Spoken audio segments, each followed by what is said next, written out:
These are things I don't like scratching because they require a lot of exegesis. First of all, there's nothing like Holy Communion. It's not in the Bible. It was rebranded by Catholic Church, and we Pentecostals took it from them, and we're doing it better. There's nothing. You won't find it in the Bible. What you have is Passover. Passover is what you have. And Passover was a feast. 4 cups, not 1 cup, 4 cups. Unleavened bread, spices, and a lot of ritual around Passover. Now, the confusion that the Pentecostals have is when they read 1 Corinthians 11, where Paul said, I delivered unto you first of all that which I also received. Question, where did he receive it from? That's an important question. He didn't receive it from God. He received it by reading Luke. He read Luke because Luke was with Jesus. He wasn't with Jesus. He read Luke's account of what happened before Jesus died. And it was in the reading of that he understood what happened.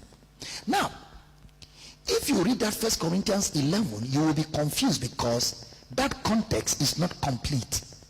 So to understand what Paul was teaching in 1 Corinthians 11, you start from 1 Corinthians 3, 4, 5, 6, 7, 8, 9, 10 to understand 11. So if you're going to read it, the first thing you will hear Paul say to the church in Corinth is that I couldn't speak unto you as unto spiritual, but as unto babes, because you are carnal. That sets the tone of discourse.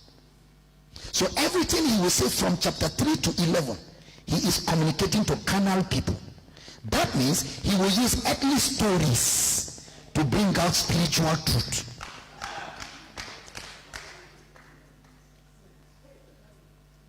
And if you go and read very well, he even told them, Christ our Passover. That our Passover is a person, it's not elements. Brother Paul said it. Christ our Passover. 1 Corinthians 5:7. 1 Corinthians 5:7. 1 Corinthians. Purge out therefore the old leaven, that he may be a new lump, as you are unleavened. You yourself, you are the bread. You are unleavened. For even Christ, our Passover, is sacrificed for us. So our Passover is no more bread and Ribena or Coke. It's a person. How do we eat his body and drink his blood? When I teach you him, as you are hearing the message, you are eating his body and drinking his blood.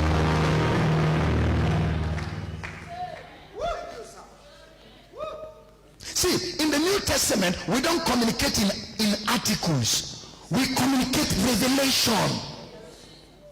We don't have practices. We have revelation. We have revelation. Okay, somebody say, the reason why I eat the bread and drink the wine is so that my body can be well. He sent his word, and his word healeth them. God's healing is in his word. It's not in bread. Don't be like the Old Testament people. He gave them water from the rock, not for them to drink water. The rock was Christ. The reason was why water was coming from the rock is so that their eyes can go to the rock and through the water see Christ. But instead of seeing Christ, they drank water and walked away. Manna came for them to see Christ. Instead of seeing Christ, they ate manna and were looking for how to hide it. It's a mode of communication. I don't know if I'm teaching here. See, let me give you something. Put up for me on the screen quickly the book of John 6:31. Please watch. John 6, Jesus talking now. Jesus himself. John 6:31. Our fathers did eat manna in the desert. As it is written, he gave them bread from heaven to eat. From where? Okay, next verse. Next verse, brother. Then Jesus said unto them, verily, verily, I say unto you, Moses gave you not that bread from heaven. That thing that came didn't come from heaven.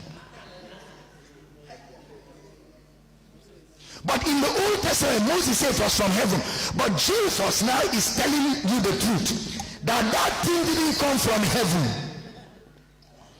So somebody said, but it was falling from the sky. Yes, is sky heaven?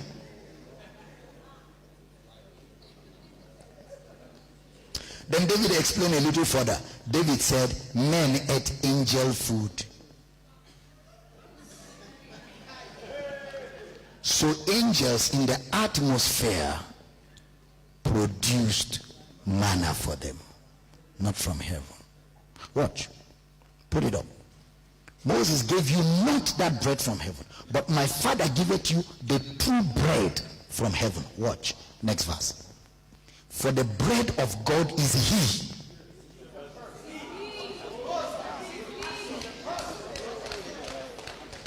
The bread of God is he.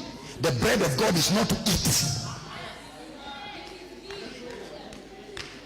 The bread of God is he which cometh down from heaven and giveth life. Do you get life from bread? Where do you get life? From Christ. How is Christ communicated? Words. Watch, next verse. Then said they unto him, Lord, evermore give us this bread. That's not the end. Look at verse 40. 40, brother, because of time. No, wait, let me read this one. And Jesus said to them, I am the bread. The bread is a person. It's not something you bring from the bakery on a Sunday and everybody's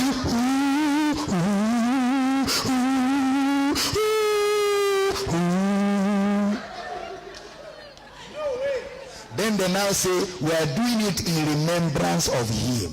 Pastor Jane, do you remember somebody that is alive? Do you do memorial service for somebody that is alive? You do memorial service for somebody that is dead. Yes, he died, but 3 days he rose, he's alive. There is nothing to remember anymore. He's alive. Glory.